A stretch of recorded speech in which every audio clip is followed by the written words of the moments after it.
안녕하세요. 꼬리 100만 개 요물 때문에 시아버지를 억울하게 보내드릴 뻔한 40대 며느리입니다. 거짓말이 판을 치는 세상이라지만 평범하디 평범하게 살아온 제 주위에 이런 끔찍한 일이 생길 거라곤 꿈에도 생각지 못했어요. 부디 많은 분들이 제 사연을 듣고 조심하시길 바라는 마음으로 당시 사건에 대해 이야기해 보겠습니다. 저는 작은 지방 소도시에서 나고 자랐어요. 제가 살던 지역을 떠났던 건 다른 지방으로 대학을 갔을 때뿐, 졸업한 이후엔 다시 이 지역으로 돌아와 한 변호사 사무실에 사무직으로 취업을 했죠. 그리고 저는 어른들을 통해 선을 봐서 2살 많은 회사원 남편과 결혼을 했습니다.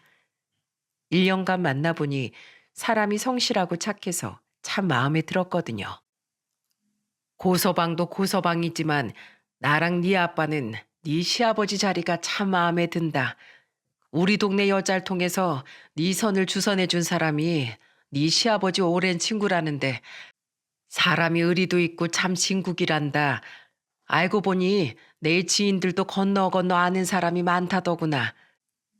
저희 시아버지는 저희 부모님 지인들도 알 만큼 이 지역에서 호인으로 소문난 분이셨습니다. 친구들뿐만 아니라 주변인들의 경조사를 빠짐없이 다 챙기고 사정이 어려운 지인을 모른 척 해본 적 없을 정도로 인망 있고 발도 넓으셨죠. 게다가 한평생 성실하게 일하신 덕분에 경제력도 넉넉하셨어요. 외진 지방이라 크게 비싸진 않지만 제법 괜찮은 곳에 2층짜리 낡은 건물도 가지고 계시고 그 옆 넓은 부지에 직접 주차장도 운영하고 계셨습니다. 저희 신혼집 또한 감사하게도 시아버지께서 마련해 주셨고요. 아버님, 점심 드셨어요? 아주버님하고 아버님 드실 점심 도시락 좀 싸왔어요. 저희 변호사님 사정으로 이번 주는 사무실이 쉬거든요. 아이고, 우리 예쁜 며느리 왔구나. 고맙기도 하지. 얘 영준아, 지금 주차된 차 번호 잘 적어두렴. 그리고 얼른 와라. 네 재수 씨가 도시락을 2손 가득 싸왔다. 네, 아버지. 옳지. 대답도 씩씩하게 잘하네. 우리 큰아들. 자식 사랑도 끔찍하셨던 시아버지는 특히 남편의 형인 시숙님을 많이 아끼셨습니다. 시숙님은 굉장히 착하고 열심히 사는 분이셨지만 정신적으로 약간 문제가 있으셨거든요. 시댁 근처에서 혼자 거주하던 시숙님은 스스로 일상생활을 하기엔 아무 문제가 없었지만 남 밑에서 일하기엔 조금 무리가 있을 정도로 남들보다 정신적 지능이 약간 모자라셨죠. 때문에 저희가 결혼한 뒤 일본에서 사업하던 시매부를 만나 이민을 간 시누이와 제 남편과 달리 시숙님은 결혼도 포기하신 상태였어요. 월세만 받고 살아도 문제없던 시아버지께서 굳이 직접 주차장을 운영하셨던 건 바로 시숙님을 위해서였다더군요. 내가 없으면 나중엔 네 시숙 혼자 밥벌이하고 살아야지 않겠니? 내가 죽기 전까진 영준이랑 같이 여기를 운영하다가 나중에 이 주차장은 영준이한테 남겨주려고 한다. 한편 시모는 남편의 친모가 아닌 제가 결혼하기 2년 전 시아버지와 재혼한 계모였어요.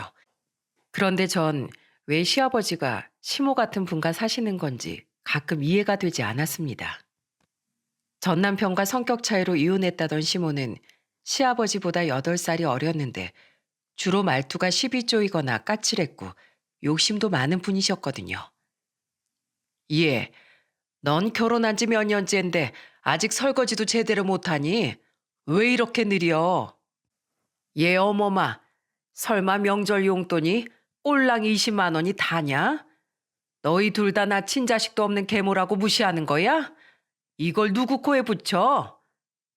하지만 나중에 우연히 보게 된 광경에 저는 시아버지께서 시모를 좋아했던 나름의 이유를 알게 되었습니다. 시모는 시아버지와 둘이 있을 땐 콧소리를 내며 온갖 애교를 부리더라고요. 여봉, 마누라가 사랑 듬뿍 담아서 깎아온 사과 좀 드세요. 아유, 이 양반 흰머리는 언제 이렇게 늘었대. 미용실 가지 말고 이번엔 내가 직접 새치 염색을 해줄게요. 우리 남편 머리를 외간 여자한테 맡길 수야 없지. 누가 뭐래도 마누라밖에 없죠? 남편이 18살 때 사별하셨던 시아버지께선 시모의 살가움이 좋으셨던 모양이더라고요. 시모가 불편하긴 했지만 저는 시아버지를 존중해 시모에게 깍듯하게 굴려고 노력했죠. 그런데 제가 결혼한 지 6년 뒤 시댁엔 크나큰 불행이 찾아왔습니다. 시아버지께서 시숙님과 저희 부부를 부르시기에 시댁에 갔는데 그때 들려온 엄청난 소식에 우린 모두 뒤집어지고 말았어요. 시아버지께서 대장 내시경 때 떼어낸 용종으로 조직 검사를 한 후 대장암 중기 판정을 받으셨거든요. 그런데 황당했던 건 통곡을 시작한 시모의 말이었죠. 아이고, 내가 이 나이에 과부되게 생겼네. 전 남편 놈은 인성이 개차반이더니만 재혼한 남편은 암이라고? 아유, 남자복도 지지리도 없지. 아이고, 내 팔자야. 속상한 마음은 충분히 이해하지만 보통 이럴 땐 아픈 사람 걱정을 먼저 하지 않나요? 시모는 그날 내내 눈물 지으며 자기 신세만 한탄하기 바빴습니다. 오히려 시아버지께서 그런 시모에게 흐느끼며 미안하다고 사과하실 정도로 말이죠. 속상한 와중에도 그 상황이 어이가 없었지만 가뜩이나 심란한 상황에 괜한 말을 얹기 싫어 저와 남편은 그저 시아버지만 위로해드리고 말았네요. 대도시의 큰 병원에서 수술을 받은 시아버지는 그 뒤 입원과 퇴원을 반복하며 치료를 받기 시작하셨습니다. 시리에 빠진 시모는 처음엔 그런 시아버지 옆에 붙어있지도 않고 밖으로만 돌아다니더군요. 주로 시아버지의 간병은 일을 다니던 저와 남편, 그리고 시숙님 몫이었죠. 보다 못한 남편이 시모에게 한 소리 한 적이 있는데 시모는 오히려 제 남편에게 버럭 화를 냈어요. 나도 우울하고 속상해서 그런다. 아픈 네 아버지 보고 있으면 내 미래가 우울하고 불안해서 견딜 수가 없어서. 자식이라고 네 아버지 편만 들 거냐? 내 힘든 마음은 대체 누가 알아주겠니? 하지만 그랬던 시모는 시아버지의 투병 생활 1년쯤 뒤부터 태도가 변했습니다. 상태가 호전되어 가던 시아버지의 암이 다른 장기로 전이되어 재발을 하면서부터 말이죠. 분명 수술도 잘 되고 경과도 좋았던 시아버지의 암은 처음 발견됐을 때보다 굉장히 심각해진 상태였어요. 당신 나를 위해서 꼭 나을 거라면서요. 당신 없이 나 혼자 어떻게 살라고. 그동안 내가 잘못했어요. 당신 몸이 이 지경이 되고 있는 줄도 모르고 난 나 속상한 것만 생각했었네요. 은연중에 당신 상태가 이렇게까지 심각해질 거라곤 생각하지 못했나 봐요. 이럴 줄 알았으면 한시도 떨어지지 말고 당신 옆에 꼭 붙어 있을 걸 그랬어요. 힘없이 눈물을 흘리던 시아버지를 끌어안고 시모는 대성통곡을 하더군요. 그리고 그 뒤 시모는 입원 후 다시 투병을 시작한 시아버지 옆에 꼭 붙어 떨어질 줄을 몰랐습니다. 시아버지는 날이 갈수록 쇠약해지셨어요. 일본에 있던 시누이는 자주 시아버지를 들여다보지 못해 전전긍긍했고 저는 그런 시누이를 위해 매일같이 전화를 걸어 시아버지 상태를 알려주셨죠. 우리 아버지 이러다 정말 돌아가시면 어떡해요? 간병인을 쓰고 있어요, 새언니? 어머님이 매일같이 아버님 옆에 붙어 계세요. 막상 아버님이 많이 편찮으시니 무서우셨나 봐요. 얼마나 지극정성이신지 옆에서 보던 제가 다 눈물이 나더라고요. 저랑 시숙님이랑 남편도 일이 끝나면 매일 달려가고 있으니까 너무 걱정 마세요. 병원까지 거리도 멀 텐데 저 대신 저희 아버지 잘 챙겨주셔서 정말 고마워요, 새언니.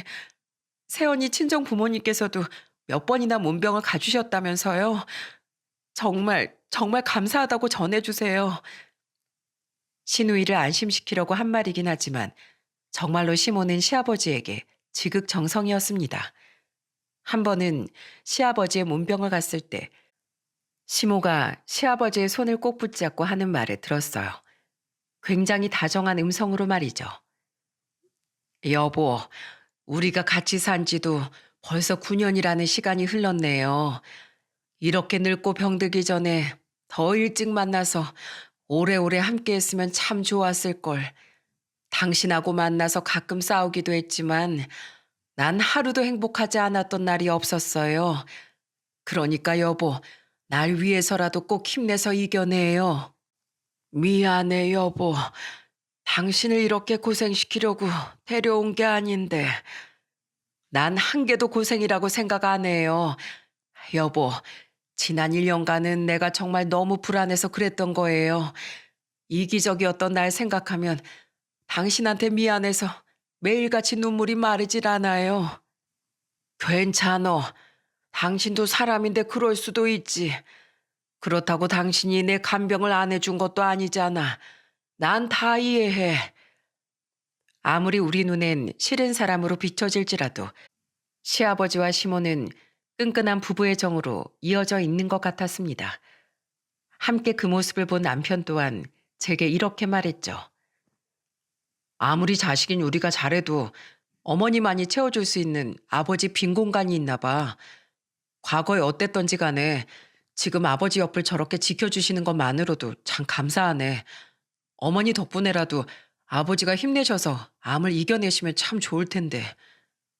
하지만 가족 모두의 바람에도 불구하고 시아버지는 투병 생활 2년 만에 결국 숨을 거두시고 말았습니다.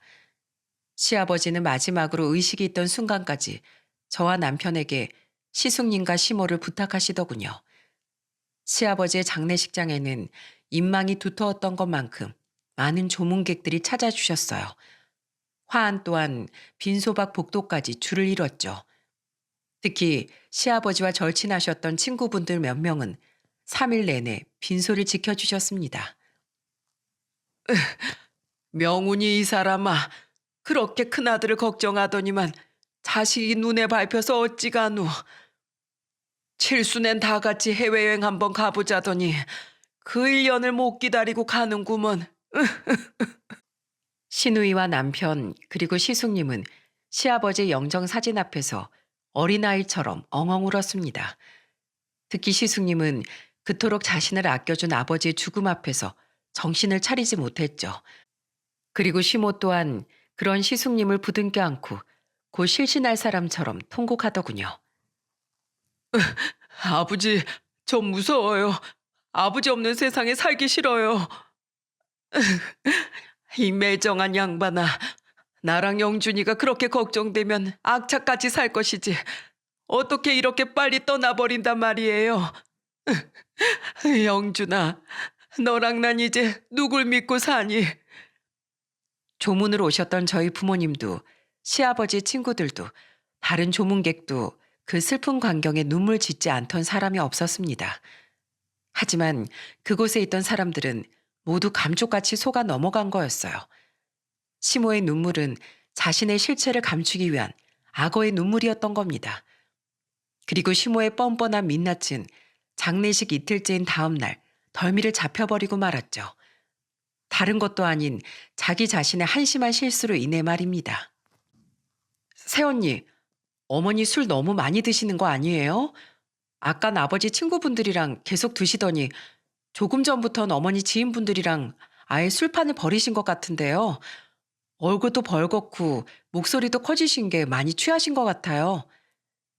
술이 과했던 시모는 긴장이 풀린 건지 자기 지인 몇 명과 함께 박장대소까지 하며 깔깔대더라고요. 시아버지 친구분들이 시모를 말려봤지만 시모는 그분들에게 어깨동무까지 하며 같이 술자리를 하자고 권하기까지 하더군요. 조문으로 온 손님들은 수군거리기 시작했는데 그 와중에 시모는 아예 화투판까지 벌려 고스톱을 치기 시작했습니다. 당시 남편과 시누이는 잠시 조문객들을 맞이하던 중이었기에 보다 못한 저는 직접 가서 시모를 말리기 시작했죠. 어머님, 사람들 보는 눈도 많은데 화투는 그만 접으시는 게 어떨까요? 아직 새로 조문 오신 분도 많은데 식사하고 가실 자리도 부족해요. 많이 취하신 것 같으니 술도 이제 그만 드시고요. 아, 화투가 어때서? 원래 옛날엔 초상집에서 화투도 치고 잔치처럼 버리는 게 예의였어. 그래도 웃음소리도 목소리도 너무 크세요, 어머님. 아, 진짜? 나 지금 기분 너무 좋은데 회방 좀 그만 놓거라. 지겨운 암환자 뒤치다거리 끝나서 신나 죽겠구만. 마음 같아선 화투판이 아니라 아예 춤판을 벌리고 싶은 심정이야. 그 양반 1년만 더 아팠으면 내가 유산이고 뭐고 진즉에 도망치려고 했다. 근데 딱 좋은 타이밍에 알맞게 되져버려줬으니 내가 신이 안 나고 배겨? 내가 만약에 못 버티고 그 양반 버렸으면 네가 네 시애비 모셔야 했을 텐데 너한테도 잘 된 일 아니니? 너도 와서 한판 치지 그래. 정말 입이 떡 벌어졌습니다. 아무리 술에 취했다지만 어떻게 저런 망발을 할 수 있단 말입니까? 저만 그렇게 생각한 게 아니었는지 삽시간에 주위가 조용해지더군요. 조문객 맞이가 끝났던 남편과 시누이는 잔뜩 화가 난 표정으로 우리에게 다가왔고 시누이의 애들과 저희 애들을 봐주고 있던 시숙님과 심해부는 턱이 바닥에 닿을 듯 입을 벌리고 있었죠. 어머님, 지금 뭐라고 하셨어요? 그동안 간병하느라 힘드셨을 거 알지만 어떻게 돌아가신 아버님한테 그렇게 말씀하실 수가 있냐고요. 지금 그 말 다 진심이세요? 진심이다 마다. 그동안 내 몫에 그 양반 유산 제대로 못 받을까 봐 내가 얼마나 전전긍긍했는데 그 간이 침대에서 등 베겨가면서 쌍욕을 하며 매일 밤을 버텼다. 더 못해 먹겠다 싶기 전에 가줘서 내가 지금 그 양반한테 얼마나 고마웠는지 몰라. 망할 영감탱이 내 덕분에 호상한 거야. 8살이나 어린 내가 옆에서 애교 떨어줘. 병간호해줘. 죽을 때까지 안 외롭게 옆에서 지켜줘. 얼마나 행복하게 되졌니? 돈 좀 많은 인간이라고 해서 옆에 착 달라붙어 있었더니 검손에 모내 연병을 하는 걸 참아주느라 10년 동안 내가 짜증나서 죽을 뻔했다. 거기다 마지막엔 그 개고생을 했으니 이제 보상을 받을 차례지. 사람 오래 버티고 볼 일이다. 에헤라디야. 어머니, 미치셨어요? 술 취할 거면 곱게 취할 것이지. 이게 지금 무슨 짓이에요? 오빠, 어머니 저거 진심 아니야? 그럼 여태 돈 노리고 우리 아버지 옆에 붙어 있었다는 거야? 이보세요. 지금 말씀 똑바로 하셔야 될 거예요. 이야, 지금 저 여자가 뭐래냐? 여태 재산 노리고 명훈이 옆에 붙어 있었다는 거야? 몰라, 재수 씨. 우리한테도 말 좀 똑바로 해봐요. 뭐요? 호상? 연병을 떨어요? 지금 연병은 재수 씨가 떨고 있는 것 같은데요. 조문객들의 웅성거림이 점점 커지기 시작했습니다. 거기다가 저와 남편, 시누이에 이어 시아버지 친구들까지 시모에게 험악한 표정을 짓고 비난하자 그제야 시모는 주의가 눈에 들어오는지 눈치를 보더라고요. 그리고는 어딘가를 보더니 냅다 그리로 뛰어가더군요. 내가 뭐 여태 암 환자 간병하느라 고생한 나한테 다들 왜 이래요? 재남 씨, 나 무서워요. 나 좀 지켜줘요. 이 사람들이 가녀린 나만 못 잡아먹어서 안달이에요. 시모가 달려간 곳은 바로 시아버지의 친구 중 한 사람의 등 뒤였습니다. 시모는 재남 씨라고 불린 시아버지 친구의 뒤에 숨어 옷깃을 부여잡고 덜덜 떠는 신용을 하더군요. 시아버지 친구는 당황한 표정을 숨기지 못하고 허둥댔죠. 왜 저한테 이러십니까? 아이고, 재수 씨가 취해도 너무 취하셨네. 영준아, 네 어머니 좀 보호자방에 모시고 가서 재워드려라. 자네들도 다들 그만하게. 취한 사람이랑 무슨 말 하겠는가? 그리고 여기 명훈이 장례식장이야. 그렇게 한 사람을 아꼈던 명훈이가 지금 이 꼴을 보면 얼마나 속상하겠나. 그러니 오늘 소라는 이쯤에서 그만 마무리하세. 자자, 얼른. 영덕이 자네랑 저는 조문객들 마저 맞이하고 민희 넌 남편이랑 같이 놀란 애들부터 진정시켜. 시아버지 친구가 나서서 상황을 중재하자 다른 시아버지 친구들도 우선 화를 참고 자리를 나가버리시더군요. 분통이 터져 미칠 것 같았지만 어른이 나서서 먼저 말리니 버릇없이 대들 수도 없겠더라고요. 당신도 우선은 참아. 장례식 끝나고 다시 이야기해도 안 늦어. 친구분들 말씀대로 아버지가 이 모습을 보면 많이 속상해하실 거야. 남편까지 저를 달래자 저는 한숨을 푹 쉬었습니다. 그리곤 긴장이 풀렸는지 그 자리에서 코를 드르렁대며 잠든 시모를 시숙님과 함께 보호자 방으로 옮겨 넣었죠. 게다가 더욱 한심했던 건 다음 날이었어요. 아이고 내 소, 내 머리. 난 도저히 버스 못 타겠다. 응급실 가서 수액이라도 맞아야겠어. 시모는 다음 날 아침 출발해야 했던 시아버지의 발인에도 참석하지 못했습니다. 그렇게 전날 술을 퍼먹더니 엄청난 숙취가 동반된 거죠. 발인에 참여한 시아버지 친구들은 우웩거리며 화장실로 향하던 시모를 한심하게 바라봤고, 우리 식구들은 너무 창피한 나머지 시모가 사라진 쪽은 쳐다도 보지 않았어요. 그리고 시모는 결국 응급실에서 숙면을 취하느라 시아버지의 화장이 끝나고 유골함을 안치시킬 때까지 나타날 수 없었습니다. 집으로 돌아온 저는 남편에게 이렇게 말했어요. 여보, 아무래도 수상해. 어머님 말이야. 취중 진담이라는 말이 괜히 있겠어? 유산이 어쩌고 돈이 어쩌고 하는 것도 그렇고 왠지 불순한 목적을 가지고 아버님한테 접근했던 것 같지 않아? 그렇다고 해도 딱히 유언장이 있던 것도 아닌데 법적으로 어머니한테 갈 유산을 우리가 어떻게 맡겠어? 그래도 우선 뒷조사 좀 해보자. 어머님이 장례식장에서 뒤로 숨었던 그 아버님 친구 있지? 나 그분 얼굴이 자꾸만 잊히질 않네. 어머님이 그분한테 하는 말투 당신도 봤지? 아버님한테 하던 것처럼 코맹맹이 소리 장렬이었잖아. 조사해봐서 아무것도 안 나오면 그냥 평생 안 보면 그만이지만 이대로는 찝찝해서 가만히 못 있겠어. 그렇게 제 제안으로 우린 시모의 뒷조사를 해보게 되었습니다. 신우이는 일과 심해부의 사업 문제로 일본으로 곧바로 돌아가야 했기에 저와 남편에게 뒷일을 부탁하고 떠났죠. 업체를 알아봐 뒷조사를 맡긴 뒤 우리는 초조한 마음으로 결과를 기다렸습니다. 그동안 시모는 저희 집을 매일같이 찾아오더군요. 바로 시아버지의 유산 문제 때문이었죠. 상속인들이 모두 동의를 해야 유산 상속이 시작될 수 있었는데 뒷조사 결과 후 유산 문제를 해결해도 해야 할 것 같아 남편과 시숙님, 시누이 모두 동의를 하지 않고 있었거든요. 시누이는 일본으로 떠나 전화도 받지 않고 시숙님은 우리가 시킨 대로 하고 있을 뿐이었으니 시모가 찾아올 곳은 우리밖에 없었던 거죠. 너희 대체 무슨 꿍꿍이야? 당장 동의하고 내 목 내놔. 아버님 발인 땐 술병 나서 참석도 않으시더니 무슨 염치로 이렇게 보채시는 거예요? 흥, 내가 술 먹고 실언 좀 했다고 너 이러는 거냐? 야, 그래봤자 난 법적으로 네 시애비 배우자야. 네 시애비가 따로 남긴 말도 없으니 법적으로 제일 많이 가져갈 수 있는 사람이 바로 나라고. 너희가 아무리 버텨봤자 나한테 올 돈은 다 오게 돼 있어. 그러니까 얼른 내놔. 때 되면 저희도 어련히 알아서 다 동의할 거예요. 그러니까 며칠만 기다리시라고요. 그 며칠을 못 참고 패악을 부리는 모습을 보니 더더욱 의심이 들었습니다.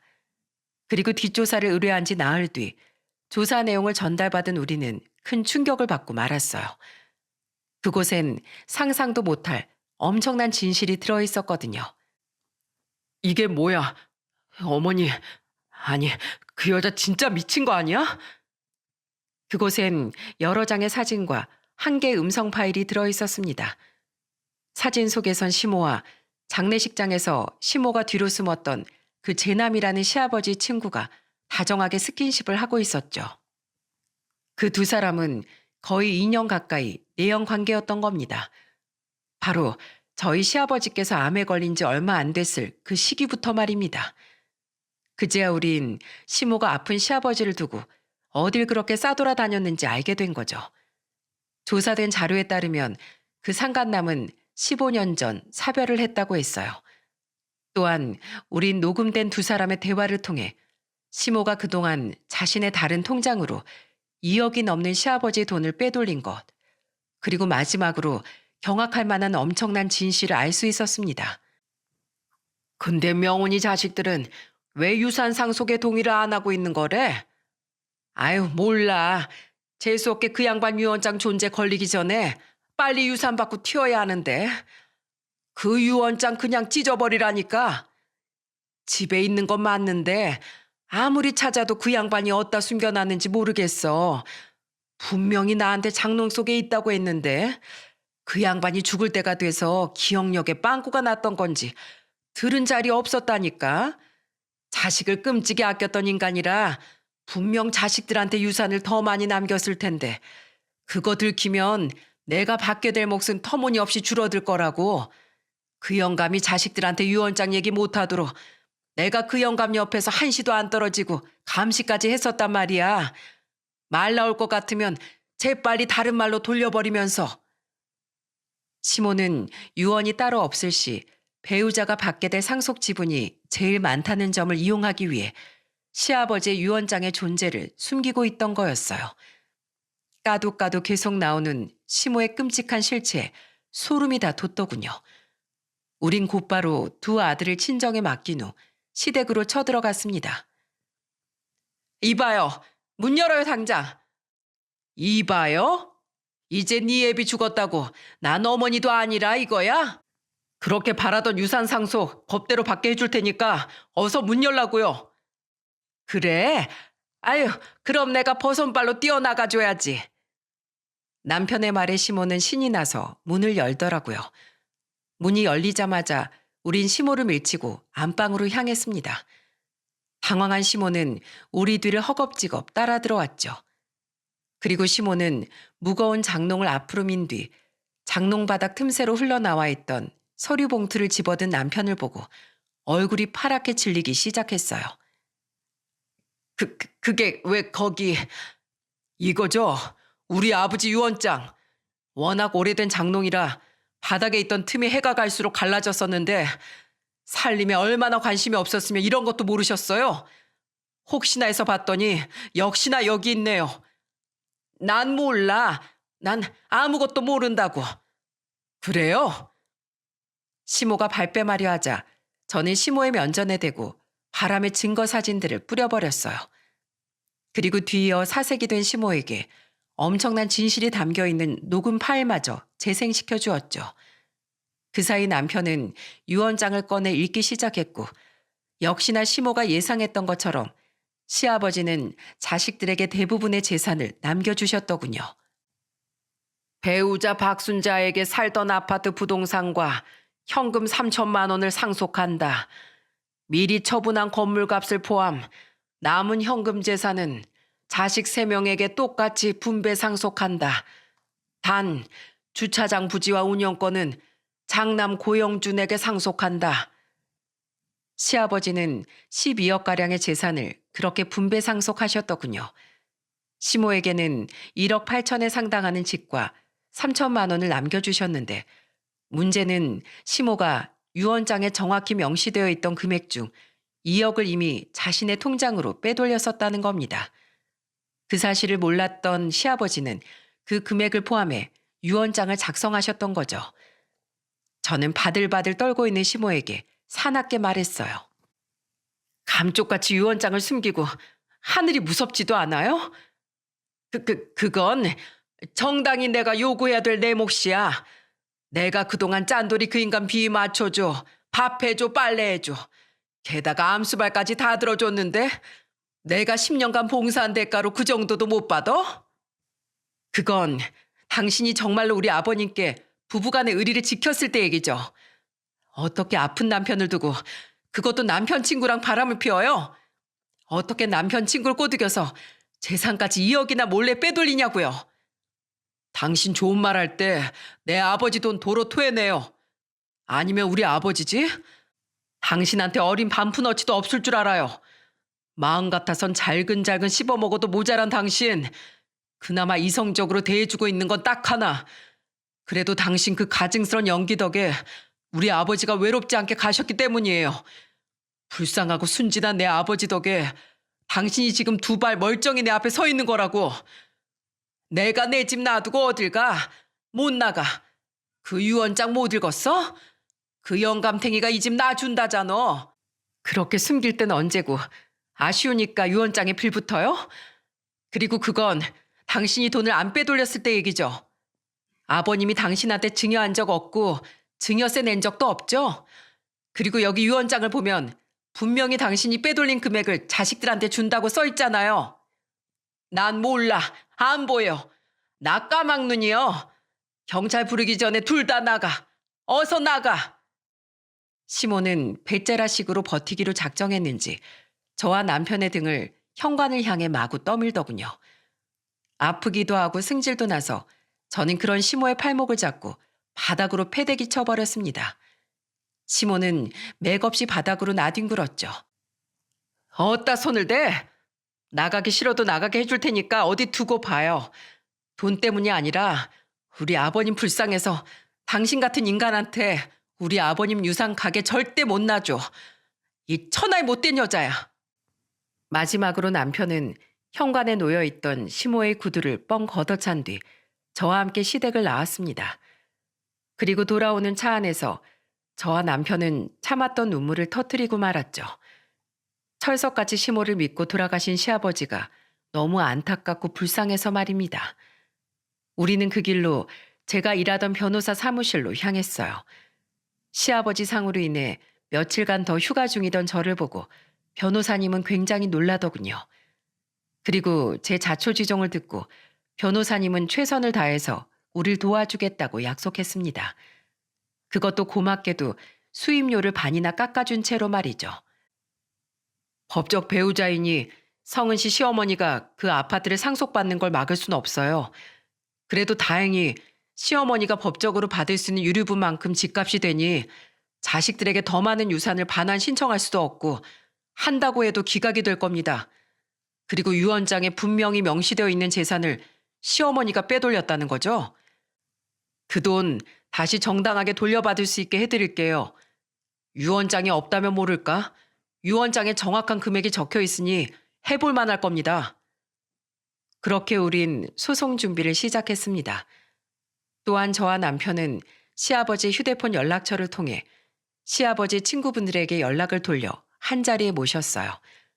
어떤 분이 절친한 친구들인지 시아버지 장례식 때 3일간 함께 성함 정도는 알 수 있었거든요.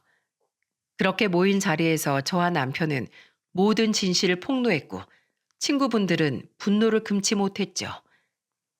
제 남이 그 놈이 어쩐지 장례식 때 그 여자가 착 달라붙는 게 이상하더라니. 이 천벌받을 연놈들.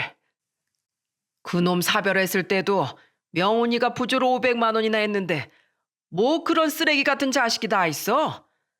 그놈 지금 내 건물에서 치킨집 하고 있어. 내가 친구랍시고 보증금도 절반으로 받고 월세도 저렴하게 내준 건데 그딴 놈은 더 이상 내 친구도 아니야. 재계약이고 뭐고 당장 내쫓을 거야. 이러지 말고 그놈 가게 찾아가서 다들 뒤집어 엎자고. 그러더니 그 친구분들은 저희 부부를 위로하다 결국 분을 참지 못하고 뛰쳐나가시더군요. 그 이후의 일에 대해선 이틀 뒤 그 상간남의 딸과 아들이 저희를 찾아온 후에 알게 되었죠. 음료 선물 세트를 들고 찾아온 두 사람은 저희 집에 들어오자마자 현관 앞에서 무릎을 꿇더라고요. 저희 윤재남 씨 자녀 되는 사람들입니다. 어제 저희 아버지가 저희를 집으로 불러서 말씀하셔서 제 아버지의 잘못과 대개 일을 전부 알게 됐어요. 이틀 전 아버지 친구분들이 아버지 치킨집까지 찾아와서 가게를 다 뒤집어 엎고 주먹 다짐까지 오갔던 모양이더라고요. 거의 일방적으로 맞은 아버지가 폭행으로 고소한다고 하니까 아버지께 돈을 빌려준 다른 친구분이 자기는 아버지를 사기죄로 고소할 거라고 했대요. 알고 보니까 아버지 가게 창업 자금을 그중 한 분이 빌려주셨던 모양인데 여태 한 푼도 안 갖고 입을 싹 닫고 있으셨대요. 그리고는 저희 불러서 자기 당장 석 달 뒤에 재계약 못하고 그 건물에서 쫓겨나고 사기로 고소도 당하게 생겼으니 돈 좀 빌려달라고 당당하게 말씀하시더라고요. 근데 저희는 앞으로 아버지랑은 그냥 인연 끊으려고요. 저희 아버지 옛날부터 노름하고 돌아가신 어머니한테 손찌검도 하고 정말 문제가 많은 분이었거든요. 이제 정말 지겨워요. 그래도 마지막으로 같은 자식으로서 사죄드려야 할 것 같아 이렇게 부끄러움을 무릅쓰고 찾아왔습니다. 저희 아버지를 대신해서 사과드립니다. 정말 죄송합니다. 자식들이 무슨 죄라고 생판 처음 보는 저희 앞에서 무릎 꿇고 울기까지 해야 했답니까? 저와 남편은 그저 알았다고 말하곤 그분들을 돌려보냈죠. 저에게 모든 사실을 전해드린 시누이는 원통함에 전화를 끊지도 못하고 꺽꺽대며 울더군요. 우리 아버지 불쌍해서 어떡해요. 진실 밝혀줘서 정말 고마워요, 새언니. 돌아가신 아버지도 물론 원통하시겠지만 분명 새언니한테 고마워하실 거예요. 시모는 빼돌린 돈을 토해낼 상황에 놓였습니다. 아직 재판은 끝나지 않았지만 자신도 변호사 상담도 받고 해보니 자신에게 불리한 상황이라는 것쯤은 알고 있더군요. 그런데 문제는 시모가 그 2억 중 1억을 상간남에게 빌려줬었다는 거예요. 그리고 그 상간남은 시모 몰래 한 도박으로 인해 그 돈을 전부 날려버렸다고 해요. 여태 친구 돈을 갚지 못했던 것도 갚을 돈이 한 푼도 없었던 것도 전부 다 도박 때문이었던 겁니다. 돈을 갚지 못하면 시부에게 받을 집을 팔아서라도 토해내야 했던 시모는 궁지에 몰려 상간남과 함께 저와 남편을 찾아왔더라고요. 그리고는 그제서야 우리 앞에 무릎을 꿇고 싹싹 빌기 시작했죠.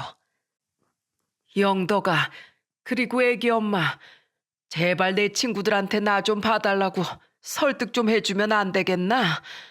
나 치킨집에서 이번 달에 쫓겨나는 거 물론이고 당장 친구놈 돈 안 갚으면 사기죄로 정말 고소당하게 생겼어.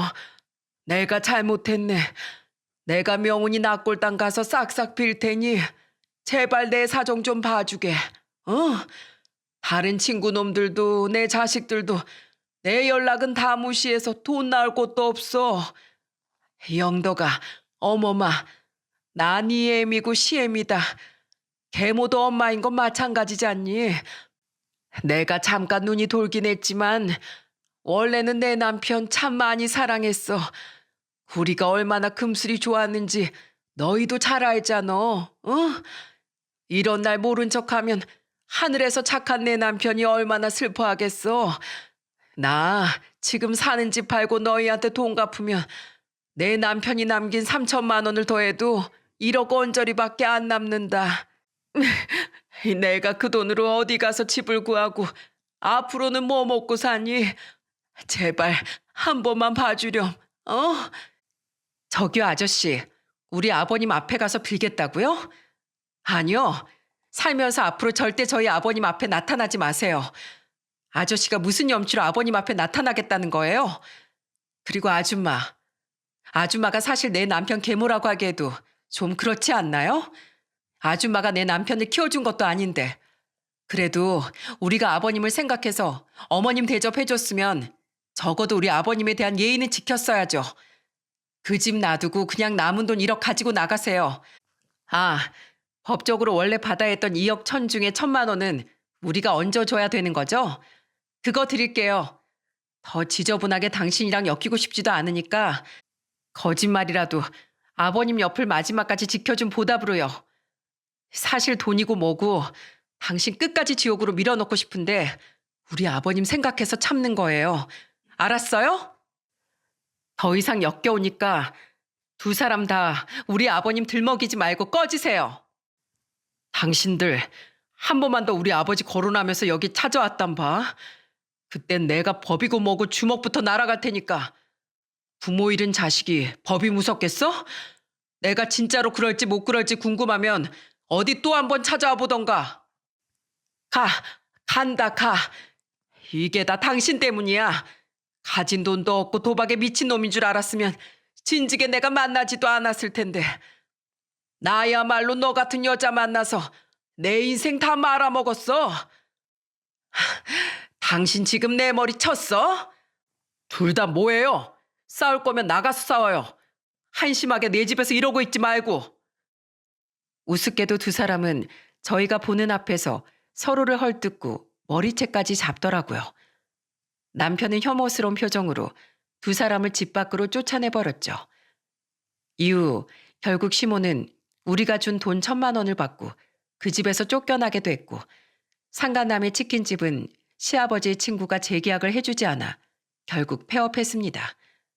또한 다른 친구에게 진 빚을 갚기 위해 살던 집까지 팔고 이사를 가야 했다고 해요. 그리고 제일 웃긴 게 뭔지 아십니까? 저, 저희 친정엄마가 전해주신 말을 듣고 정말 기함을 했네요. 내 지인이 사는 동네에 네 시엠이었던 여자가 바람났던 남자랑 같이 이사를 왔다는구나. 발 넓었던 네 시합이 일이었으니 이 좁은 지역의 소문이 이미 날 대로 다 나서 그 두 사람 얼굴도 죄다 팔렸잖니. 좀 알아보니 서로 나가 죽어라 어째라 싸우다가도 돈 없고 갈 곳도 없으니까 남은 돈으로 서로 살림을 합쳤다고 하더구나. 같이 치킨집도 새로 열었대. 참, 한심한 인간들 아니냐? 네 시아버지처럼 좋은 사람 옆에 어디서 그런 똥파리들이 꼬여들었다니? 그렇게 시아버지가 돌아가신 뒤 2년이 지난 지금 우리는 다시 일상을 되찾고 살아가고 있습니다. 특히 1년이 넘게 힘들어하며 정신과 치료까지 다녔던 시숙이 요즘엔 웃기도 하고 농담도 곧잘 하곤 해요. 우리는 가뜩이나 슬퍼하던 시숙이 더 큰 상처를 받을까봐 시모에 대해선 구체적으로 이야기해주진 않았습니다. 그저 시모가 바람을 피웠다. 그리고 시아버지의 재산을 빼돌리다 걸려 먼 곳으로 떠나게 됐다. 정도로만 설명해 주었죠. 정신적인 문제로 사람을 잘 믿기도 했고 워낙에 착했던 시숙님은 그 정도의 이야기만 들어도 눈물을 멈추지 못해 우린 진땀을 빼야 했네요. 그래도 어머니라고 부를 수 있는 분이 있어서 참 좋았는데 어머니는 나를 아들이라고 불러주셨어. 속상한 마음 이해해, 형.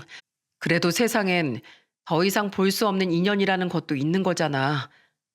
그래요, 아주버님. 그리고 아주버님께는 저도 남동생도 있고 자주 보지 못하지만 여동생도 매제도 있잖아요. 우리 애들도 삼촌을 얼마나 좋아해요. 그러니까 가족들을 봐서라도 기운 내세요. 저는 남편과 시숙님을 자주 찾아가 가끔 집안일도 해주고 반찬도 해다 주곤 합니다. 또한 우린 애들을 데리고 놀러 갈 땐 항상 시숙님과 함께 하기도 해요. 시숙님이 워낙에 잘 놀아줘서 우리 애들도 시숙님을 무척이나 좋아하거든요. 저는 예전 시아버지가 살아계실 때처럼 가끔씩 시간이 나면 도시락을 싸서 시숙님의 주차장에 놀러 가기도 한답니다. 시숙님은 혼자서도 능숙하게 주차장을 운영하고 있어요. 진상 손님에게도 웃으며 나름대로 잘 응대하는 시숙님의 모습을 보면 하늘에서 저희 시아버지가 조금은 안심하고 계실 것 같아 괜히 코끝이 찡해오기도 합니다. 그리고 저는 얼마 전 남편과 함께 시아버지 친구분의 장례식장에 갔다가 우연히 시모와 상간남 소식을 알게 됐어요. 그곳에서 오랜만에 마주친 시아버지의 또 다른 친구분께선 넋두리처럼 우리에게 이렇게 말씀하셨죠. 아직도 명훈이만 생각하면 가슴이 미어져. 명훈이 생각엔 나도 내 친구 놈들도 도저히 그 연놈들을 끝까지 가만둘 수 없었지. 그래서 그 둘이 새로 차렸다는 치킨집 앞에 가서도 아주 깽판을 놨어. 그리고 그 동네에도 그 두 연놈의 실체를 쫙 소문내버렸지. 그 동네 부동산에 마침 입이 엄청 싼 친구놈 지인이 있었거든. 워낙에 두 다리 건너면 다 아는 지역인지라 소문이 금방 퍼져서 그 맛대가리도 없던 치킨집은 금방 망해버렸어. 아주 내 속이 다 시원하더구만. 더 웃긴 건 그놈이 아직도 정신을 못 차리고 도박을 하다가 결국 그 둘이 살던 집까지 날려먹었다는 거야. 그리고서 양심도 없는지 날 포함한 친구놈들한테 또 돈 빌려달라고 전화를 싹 돌리더라니까. 당연하게도 돈을 빌리긴커녕 욕만 바가지로 먹게도 했지만 말이야. 근데 우린 속이 시원했는데 자네 아버지도 과연 그럴까 싶긴 하네. 워낙에 인품이 좋은 양반이라 아마 자기 친구랑 아내였던 두 사람 꼴이 그렇게 된 걸 보면 속상해할지도 모르지. 그렇게 착한 사람 뒤통수를 친 연놈들이 망하는 건 당연한 결과인데 말이야. 아무튼 이번에 간 친구놈이 하늘에서 지금쯤 자네 아버지를 만나고 있겠구만. 참 그립네. 그로부터 며칠 뒤 황당하게도 시모에게서 전화가 몇 통이나 걸려오더군요. 무슨 일인지 궁금하지도 않던 저는 그 전화를 일절 받지 않았습니다. 그랬더니 다음 날엔 시모가 제 직장 앞까지 찾아온 게 아니겠어요? 마침 점심시간이라 1층 카페에서 아이스 커피를 사들고 나오던 저는 시모를 보고 기함을 했죠. 어머, 깜짝이야. 뭐예요? 어멈 네가 전화를 안 받으니까 내가 여기까지 올 수밖에 없었잖니. 아범 눈에 먼저 띄면 날 진짜 작살이라도 낼 것 같아서 집으로는 찾아가지도 못했다. 어머마, 나 결국 그 잡놈이랑 갈라섰다. 그놈이 도박도 모자라서 집까지 날려먹더니 나한테 글쎄 돈 가져오라고 손찌검까지 하더구나. 여기 봐라. 잘 보면 눈가에 희미하게 멍자국도 남아있어. 어머마, 나 돈 좀 빌려주면 안 되겠냐? 한 번 가족은 영원한 가족인데 예정을 생각해서라도 제발 부탁하마. 아니면 혹시 너희지? 아니다. 아범이 분명 반대하겠지? 아, 혹시 영준이 네 시숙이 날 받아주지 않을까? 네가 네 시숙한테 나 좀 받아달라고 부탁해 주지 않을래? 그 착한 애가 분명 엄마였던 날 잊지 못하고 있을 텐데 무슨 일인지 내 전화는 통화 안 받아서 말이다. 진짜 기가 차서 말도 안 나오더군요. 저는 열이 부글부글 끓어올라 뚜껑을 열고 들고 있던 아이스 커피를 시모 얼굴에 확 끼얹어 버렸습니다. 그리곤 춥고 놀라서 벌벌 떨던 시모에게 이렇게 말하곤 그대로 사무실로 돌아와 버렸어요. 당신 번호는 내가 아주버님 휴대폰에서 진즉에 차단시켰지. 감히 우리 아버님을 배신해놓고 아버님이 그렇게 아끼던 아주버님한테 빌붙겠다고? 야, 이 빈대 같은 여자야. 당신은 남자 아니면 돈에 빌붙을 줄밖에 몰라? 그럼 당신이랑 똑같은 저질 같은 그 인간한테나 꼭 붙어 있어. 같이 살던 그놈처럼. 물자리를 보고 발을 뻗어야지. 역겨워서 진짜. 이 추위에 찬커피나 뒤집어 쓰고 정신 차려. 아주 눈썹이 꽁꽁 얼어붙어야 정신이 번쩍 들지. 당신, 내가 여자라고 주먹이 안 매울 것 같아? 내 남편처럼 나도 한승질하거든? 2번 다시 찾아왔단 봐. 천국 간 우리 아버님도 영영 못 만나게 내가 지옥으로 확 날려버릴 테니까. 그게 최근 본 시모의 마지막 모습이었습니다. 남편에게 이야기해줬더니 남편은 제게 엄지를 척 들어 보이더라고요. 그 두 연놈의 처참한 말로를 제게 전해들은 시누이는 인과응보란 이런 거라며 속 시원해했죠. 앞으로 제가 시모를 또 볼 일이 있을지 모르겠지만 또 한 번 제 앞에 나타난다면 저는 으름장을 놓은 대로 무슨 수를 써서든 그 여자에게 생지옥을 맛보여줄 생각입니다. 뭐 자기 목숨 아까운 줄 알면 그 여자도 더 이상 우리 앞에 나타나지 못하겠지만은요. 저는 앞으로 남편과 함께 2 아이를 정성껏 키우며 살아가겠지만 그 와중에도 절대 시숙님의 존재는 잊지 않을 생각입니다. 마지막까지 착한 시숙님을 걱정하셨던 시아버지를 대신해서라도 우린 끝까지 시숙님을 지켜드릴 거예요. 그것만이 하늘에서 시모 때문에 상처받으셨을 시아버지를 위해 우리가 할 수 있는 마지막일 테니까요. 여러분, 저는 가족과 친구에 대한 의리를 굴러다니는 휴지 조각처럼 여기는 사람들의 최후에 대해 널리 퍼뜨리고 싶어 이 사연을 보내게 되었습니다. 아무리 개인주의가 판치고 자신의 이득만을 추구하며 사는 세상이라지만 우리 모두 인간된 최소한의 도리는 지키면서 살았으면 좋겠어요. 또한 자신이 인간임을 망각하는 순간 그 대가는 아주 처참한 말로로 돌아온다는 것을 제 사연을 통해 많은 분들이 알게 되시길 바랍니다. 물론 세상엔 좋은 사람들이 훨씬 많지만 우리의 주위엔 어떤 위험한 인물이 도사리고 있을지 모르니 항상 주의하셨으면 좋겠습니다. 그럼 올해엔 제 사연을 들어주시는 모든 분들의 앞날에 좋은 일만 가득하길 바랄게요. 감사합니다.